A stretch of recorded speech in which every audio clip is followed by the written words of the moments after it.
Qo'shimcha bilet mana Lashkarda turibmiz. Qirg'izistonga yaqin bag'i Qizilqiya chegarani oldida bitta akamiz boq qilgan gilosdan Muzaffar akam bog'da turibmiz. Bu yerda xudo xolasa kelajagi bor navlardan 3 xilda olib kelib ekan. Bu navi eng ertangi nav hisoblanadi. Mana ko'p do'stlar уже no'xatdek bo'lib qolibdi mana. Mana shu bog'lardan chinikalarni olib payvand qilamiz biz mana. Payvanddagi nima aka? Payvanddagi vishniyada 4-yilda o'tgan yilda sotishni boshladi. Mana hosilni ko'p do'stlar. Ishlaganni bitta shaqida kamida 5-6 kilodan mevasi bor mana.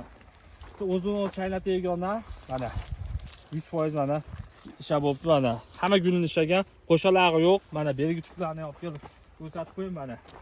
Qasdashli mana meva. Shaka bu usulda tayyorlayapti. 4-yilda mana xudo xolasa bir yil yaxshigina daromadi bor. Agarda yaxshilab qarasa bir yil mana shu bog'da 1 gektarda mana sota ekan, ya'ni yetak sotimizdan real tegodan SPCdan skinadan qilib ekan bu akamiz.